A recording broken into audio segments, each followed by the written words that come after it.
तुम्हारे मन में कुछ इच्छा हुई किसी चीज़ को जो है करने की, तुमने किया, वो बना नहीं, तो तुम्हें लगा कि कोई भगवान अलग से है जिसने जो है काम होने नहीं दिया। ये केवल शंका है। इसलिए सारे दोषारोपण अच्छाई के बुराई के किसके ऊपर करते रहते हो? बेचारे ईश्वर के ऊपर करते रहते हो। तो इतना बेचारा हो गया तो बुरे से बुरे काम करता है। कल इन्होंने कहा, अब मैं क्या बताऊं, मेरी समझ को तो लोग बिल्कुल ऐसे समझते हैं जैसे घसकोदा की समझ है। कल इन्होंने मुझसे कहा, कितने मर गए, मकान ढह गए, तो मेरे मुंह से निकल गया हाँ होगा। तो जानते ये क्या कहते हैं? कतई संवेदना आपके अंदर है ही नहीं। तुम्हें लोग संवेदन वाले ज़्यादा हो। इस बात को जब समझ लोगे ना, जी हाँ, तो तुमसे ज़्यादा संवेदना और किस में है?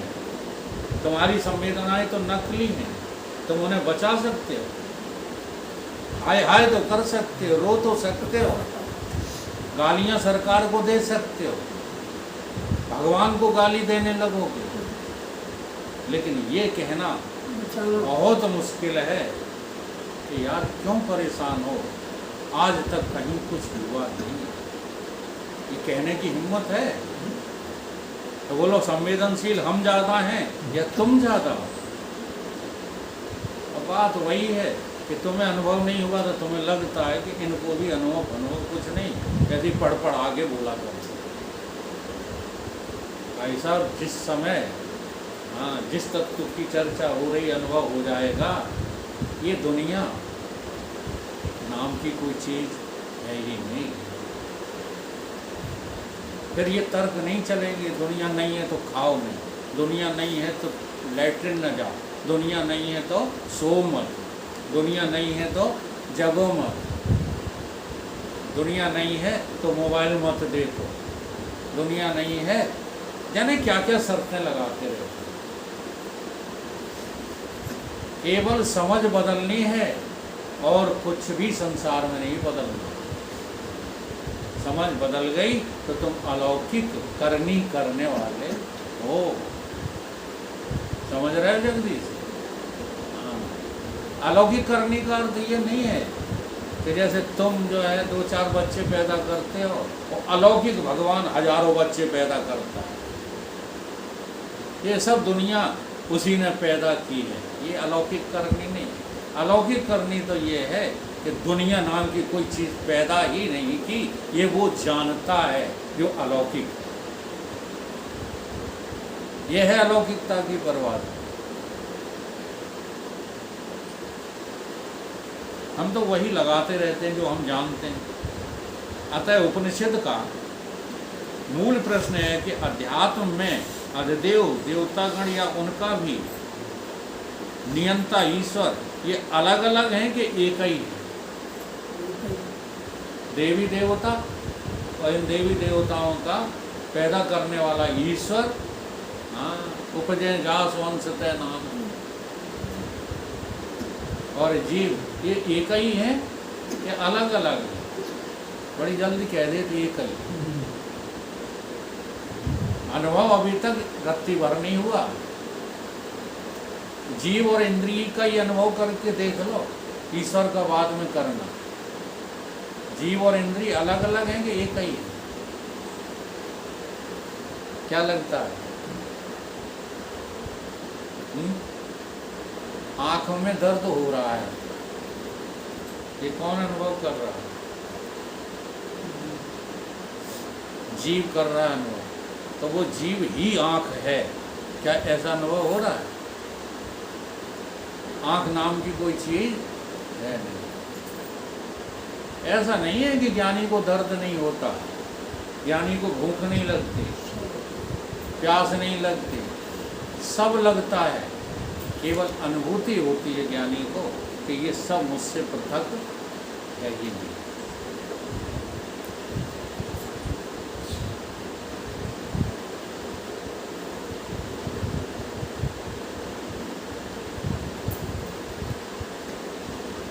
आत्मा में देखने, सुनने, बोलने, सोचने और चेष्टा करने का कृतित्व तो नहीं है। यद्यपि सामान्यतः ऐसा मालूम पड़ता है कि यह आत्मा औपाधिक स्वरूप है, इसके निरुपाधिक स्वरूप में कृतित्व भोक्तत्व नहीं है। जैसे उदाहरण दिया है, बिजली हीटर में आकर के गर्म कर देती है, रेफ्रिजरेटर में आकर के ठंडा कर देती है, पंखे में आकर के हवा फेंकती है। तो बिजली एक है, उसकी क्रिया अलग अलग है। वैसे ही आत्मा तो एक है, लेकिन इंद्रियां और अंतःकरण ये सब भिन्न भिन्न है। बिजली जड़ है, आत्मा चेतन है। बिजली के द्वारा तुम बात समझ लेते हो, लेकिन यहाँ भीतर समझने के लिए तुम्हें जड़ का बिल्कुल जो है अनादर करना पड़ेगा। जड़ नाम, यहाँ तो बिजली भी है, लट्टू भी है, पंखा भी है, रेफ्रिजरेटर भी है, परंतु आपके भीतर बिजली ही बिजली है, बाकी और कुछ है। ये है अनुभूति। जब तक दो चीजें है लगती हैं, तब तक जो है आपको ज्ञान नहीं है। तो यंत्र नेत्र का अलग, कान का अलग, मन का अलग, और हृदय का यंत्र अलग। ये मन और बुद्धि एक करके हृदय माने जाते हैं। अब हृदय यंत्र भी वासनावान होता है, तो जिसके चित्त में जैसी वासना वैसा ही चेतन मालूम पड़ता है। यदि शांति की वासना है तो चेतन के संबंध से हृदय शांत हो जाएगा, और काम की वासना है, क्रोध की वासना है, तो हृदय भी कामी क्रोधी हो जाएगा। मोह की वासना है तो मूढ़ हो जाएगा। पर ये मोह की दशा या विक्षेप की दशा, शांति की दशा, ये अंतःकरण में है कि चेतन में? ये सब दशा अंतःकरण में है, चेतन में कोई भी नहीं है। तो इस प्रकार उपाधि से तादात्म्य उत्पन्न होकर मन के काम को सुख और दुख मानने वाला मैं सुखी हूँ, मैं दुखी हूँ, ये आत्मा नहीं है, ये आत्मा का भ्रम है। तो आत्मा में जब भ्रम होता है तो हमको लगता है कि आत्मा इनके सबके साथ, इसलिए कहा गया है कि देह को आत्मा मानने वाले, देह को आत्मा मानने वाले, इंद्रिय को आत्मा मानने वाले सब चार वाकधारी हैं। इसलिए इनको ऐसा लगता है हाँ, कि देह को नंगा कर दो तो आत्मा नंगी हो जाएगी, आँखों को फोड़ लो तो आत्मा अंधी हो जाएगी। इसलिए हमने अपने मनोमुखी कहानियां बना ली कि सूरदास जी ने अपनी आंखें फोड़ ली। ये मनोमुखी कहानियां हैं, फोड़ ली थी, ये तो बात सही है, लेकिन वो आंखें फोड़ ली थी जो संसार को मैं और मेरा कहते हैं, वो तो फोड़ ली, और आपको भी फोड़ना पड़ेगा।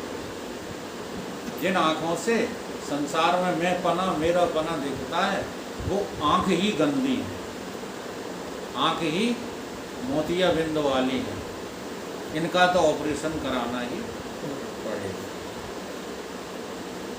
भैया व्याख्या ज़्यादा बड़ी है, समय बता देना।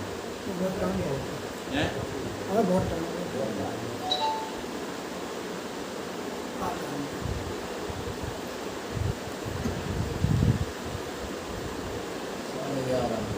अब देखो, ज्ञानगत कभी भी दोष नहीं देखना चाहिए। दोष कहाँ देखना चाहिए? इंद्रियगत दोष देखना चाहिए। इसका एक बहुत बढ़िया उदाहरण दे रहे हैं। 2 गिलास पानी लो, एक में गर्मा गर्म और एक गिलास में ठंडा, अति ठंडा। 2 गिलास पानी और एक गिलास पानी साधारण ले लो, बिल्कुल जो न गर्म हो न ठंडा हो, ऐसे 3 गिलास रखो। तीनों सामने रखो और ला करके फिर क्या करो, अपना एक हाथ तो गर्म पानी में, दाहिना हाथ, और बायां हाथ ठंडे पानी में डाले रहो थोड़ी देर।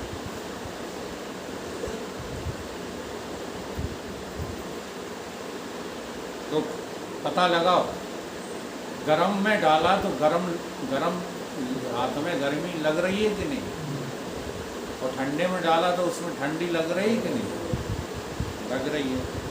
अब क्या करो कि अब जो है साधारण पानी में, हाँ, गरम जो लग रहा है उसको डालो। पानी कैसा लगेगा? पानी कैसा लगेगा? ठंडा अनुभव होगा कि नहीं? क्यों? गर्मी में से निकाला, ठीक है। अब ठंडा वाला हाथ जो है वो साधारण पानी में डाल तो कैसा लगेगा? गरम लगेगा। ये अनुभव है कि नहीं? अब जरा देखिए, बीच वाला पानी न ठंडा है न गरम है, अपनी अपनी इंद्रिय के हिसाब से। हाँ, इस हाथ की इंद्रिय ने ठंडा कहा, इसने गरम कहा, तो ये इंद्रियगत दोष है कि ज्ञानगत दोष है? ये आ गई बात समझ? इसलिए न कोई स्त्री है न कोई पुरुष है, नेव स्त्री न पुण्य न चेव्याम नपुंसका यद्यत् शरीर मादते तेन तेन से। न कोई पुरुष है न स्त्री न नपुंसक, जिसकी जैसी वासना है वो अपने को वैसा अपनी मैं समझ रहा है। और देखो, ये वासना तो नई है, ये नई वाली वासना। जैसे स्त्री, लड़की पैदा हुई तो वो जिंदगी भर अपने को स्त्री मानेगी, लड़का पैदा हुआ तो वो पुरुष मानेगा, हिजड़ा पैदा हुआ नपुंसक तो अपने को नपुंसक मानेगा। ये तो इसी जन्म की आदत है, ये पूर्व जन्म की आदत नहीं है। पूर्व जन्म में जो आज स्त्री है वो हो सकता है पुरुष हो, जो आज नपुंसक है किसी, हाँ, पुरुष हो और पाप किया हो तो नपुंसक बन गया। तो पहले की अनुभूति क्या है? जब वो न स्त्री था न पुरुष था, तब की अनुभूति है कि वो जीव तो था। इसलिए जीवत्व तो बहुत पुरातन अनुभव है, अनादि अनुभव है, और ब्रह्मत्व का अनुभव तो किसी को है ही नहीं, केवल सतगुरुदेव भगवान छोड़। इसलिए सतगुरु से बड़ा हम लोगों के लिए कोई भगवान हो नहीं सकता साधना काल में, और सिद्धि काल में वो सतगुरु कोई और नहीं, तुम्हारा अपना आत्मा ही है। आ गई ज्ञान की बात समझ में? इसलिए वो ज्ञान ही है जो आँखों की आँख, कानों की कान, वाणी की वाणी, प्राणों का प्राण।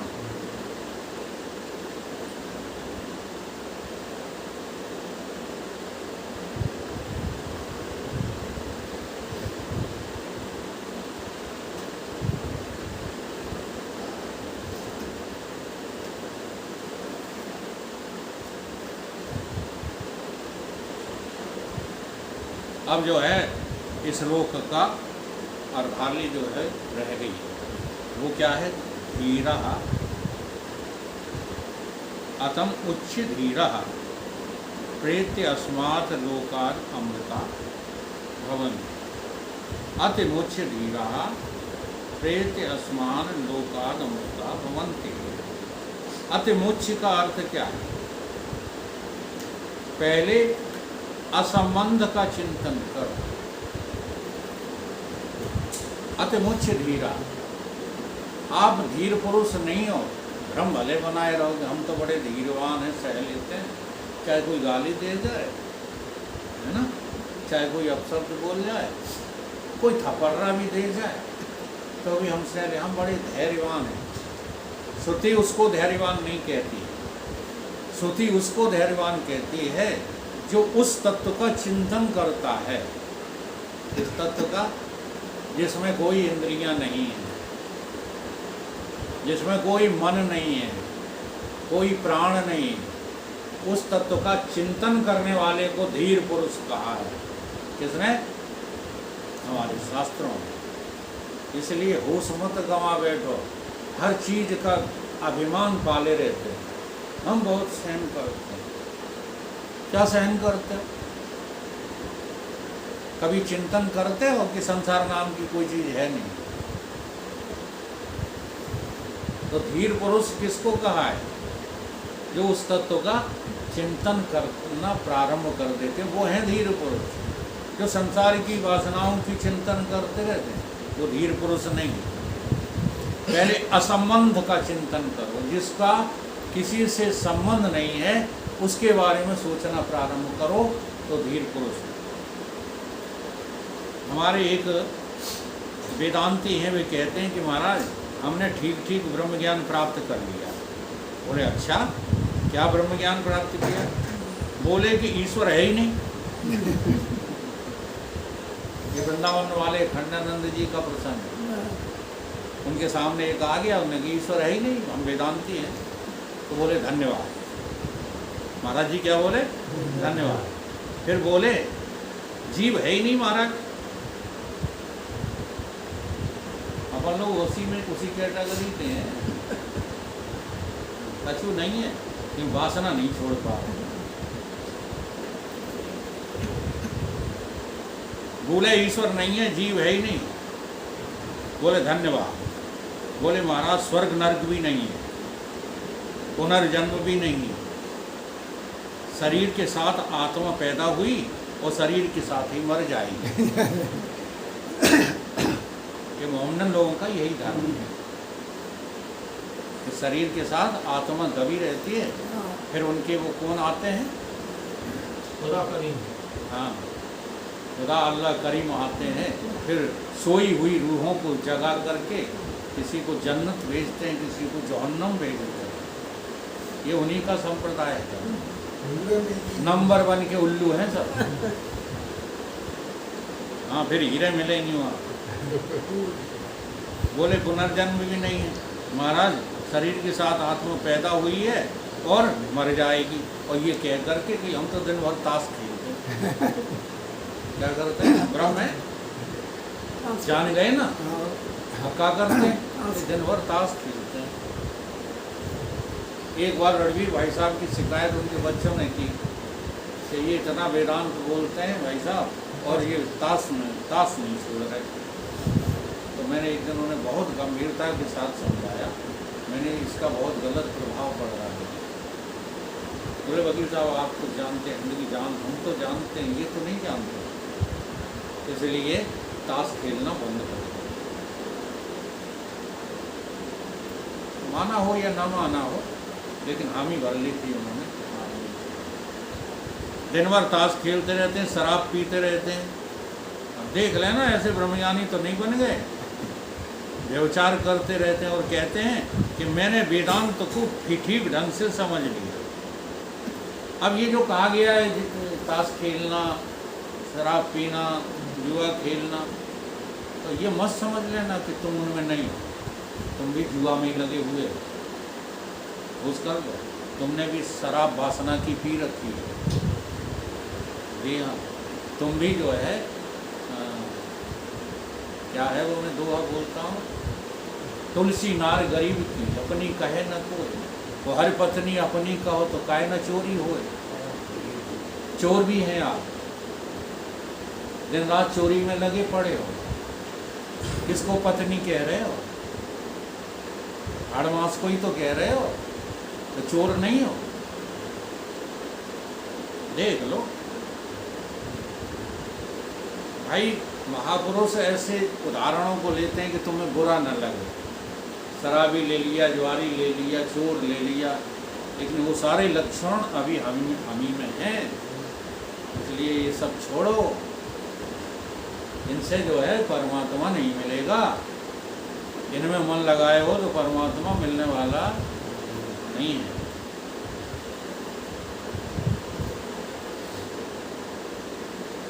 मैंने वेदांत का सार समझ लिया। कि न जन्म जन्मांतर है, न नरक आदि लोक है, न जीव है कोई, न ईश्वर है। बस शरीर के साथ आत्मा पैदा हुआ, शरीर के साथ मर जाएगा। ये चारवाक का सिद्धांत है।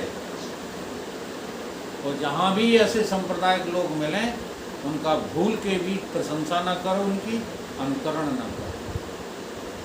सब गुमराह हो रहे हैं। पता नहीं कहाँ कहाँ लोग लगे पड़े हैं और अपने को श्रेष्ठ, आत्मा से बड़ी कोई एनर्जी है। अब उलझा दिया है संप्रदायों ने, एनर्जी हासिल करो, एनर्जी बाहर से हासिल करो।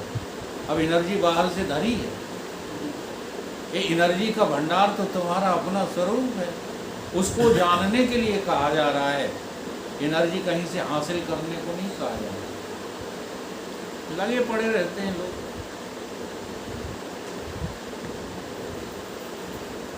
वह तो असल में अपने इस हड्डी मांस के चाम के पुतले को ही ब्रह्म समझ रहा है।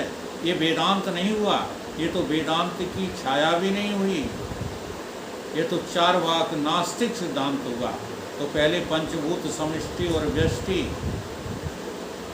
समष्टि और व्यष्टि पंचभूत और उनके कार्य को मैं नहीं मेरा नहीं की अभ्यास करो। कुछ भी मैं नहीं हूँ, कुछ भी मेरा, ये देह मैं नहीं हूँ, देह मेरा नहीं है। इंद्रियां मैं नहीं हूँ, इंद्रियां मेरी नहीं। प्राण मैं नहीं हूँ, प्राण मेरे। इसका अभ्यास करो, उसका नाम वेदांत है।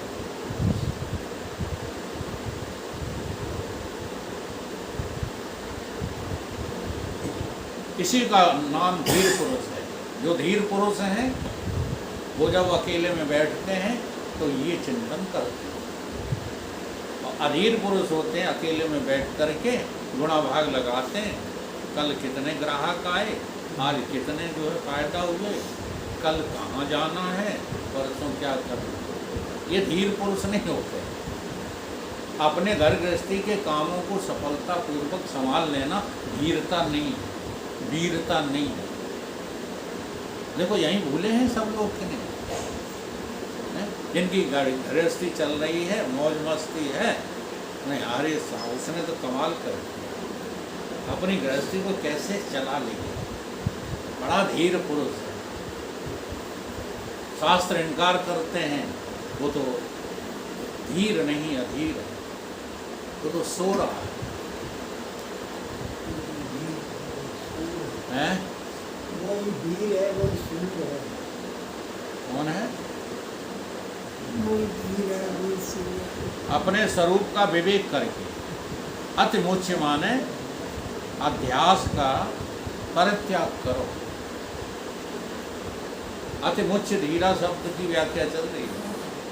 क्या करो? परित्याग। जो अध्यास है, अध्यास किसका किसमें है? जीव का संसार में अध्यास है। ब्रह्म में आज तक कोई अध्यस्त नहीं हुआ, वो किसी का भी अध्यास नहीं है।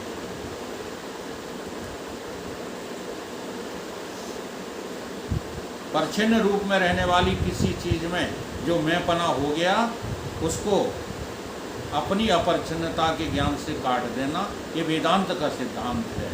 सिद्धांत पृथकत्व बतलाने के लिए नहीं है। ये बात वे नहीं जानते जो आजकल के वेदांती हैं। कि शरीर अलग है, हम अलग हैं। ये अभ्यास नहीं है, इसको अभ्यास मत समझो। मन अलग है, हम अलग हैं। अभी आपने है वो दो भागों में बांट रखा है कि नहीं? और वेदांत का सिद्धांत क्या है? अद्वैत। अद्वैत का अर्थ क्या है? कि दूसरा कोई है। अगर दूसरा तुम्हें लग रहा है तो अभी ज्ञानी मत बनो। ये विवेक है, वैराग है, परंतु ज्ञान, इसको ज्ञान नहीं। एक मेवा अद्वितीयम। ये जो तुम्हारा अलग अलग सब शरीर में मैं चलता रहता है, ये अलग अलग नहीं है, सारा मैं एक ही है। जैसे सब दीपकों में जो ज्योति है, हाँ, वो जो ज्योति प्रज्वलित होती है वो अलग अलग लगती है, लेकिन ज्योति एक है कि अलग अलग है? सारी दीप ज्योतियाँ धीमी पड़ जाती हैं सनलाइट मूनलाइट के सामने, और मूनलाइट फायरलाइट ये सब धीमी पड़ जाती हैं सनलाइट के सामने, और सनलाइट भी धीमी पड़ जाती है कौन से? स्वप्रकाश के सामने। आत्मा के प्रकाश के सामने कोई ज्योति नहीं। इसलिए मन तो ज्योति स्वरूप है, अपना मूल तुम्हारा मूल क्या है? वही जिसके बारे में प्रश्न किया गया है, चेतन। चेतन के अलावा और कोई भी नहीं है। उस व्यापक चेतन को तुम अपनी में देखो।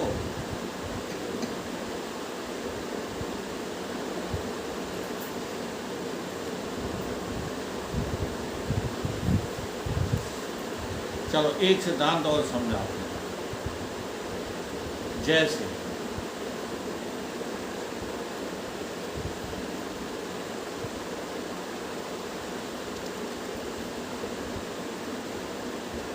जिसको हम मैं बोलते हैं और जिसको तुम बोलते हैं। मैं किसको बोलता हूँ? अपने को। और तुम किसको बोलते हो? दूसरे को। जरा ध्यान देना।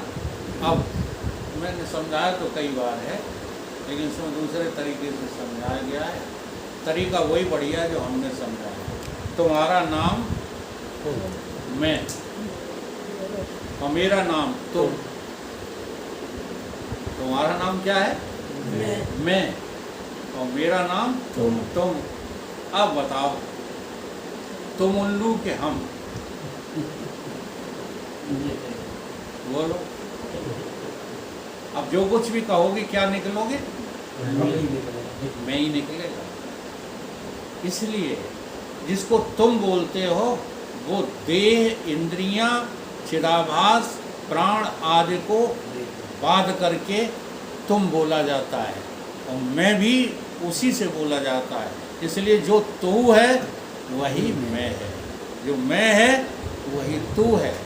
मैं और तुम, वह और यह, इनमें कोई भेद नहीं। यही वो तत्व है जो सबको प्रेरित करता है। धीर पुरुष उसी का चिंतन करते हैं। धीर पुरुष अन्यथा कोई बात नहीं सोचते।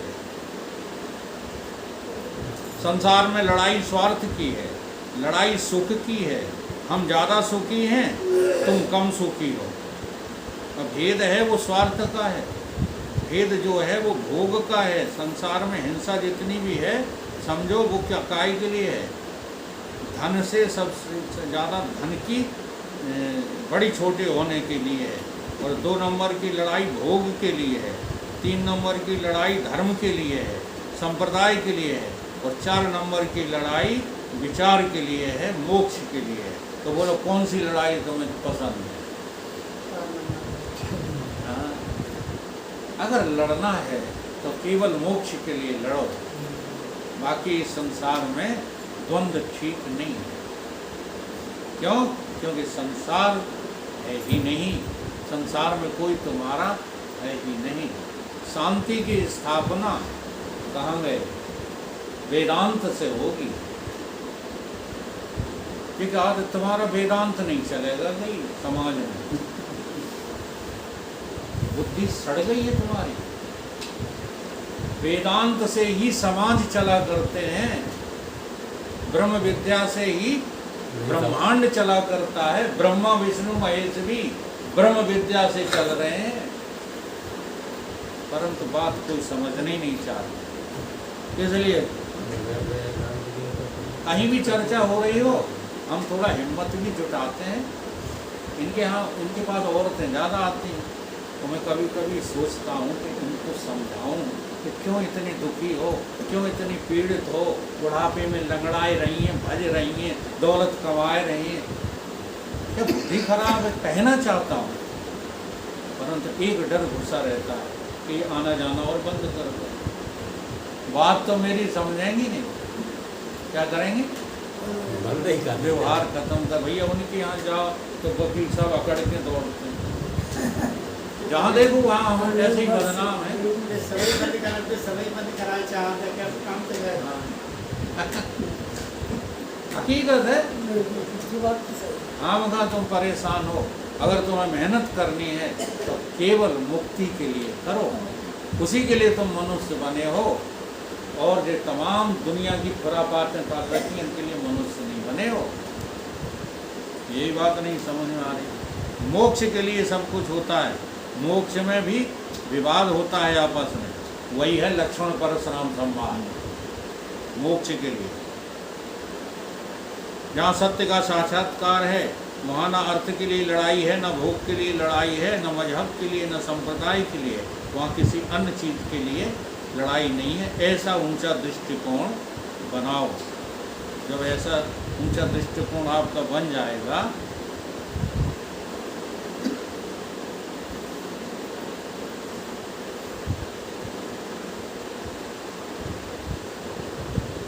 हाँ, महाराज जी कह रहे हैं मैंने तरह तरह के संतों का संग किया, तरह तरह।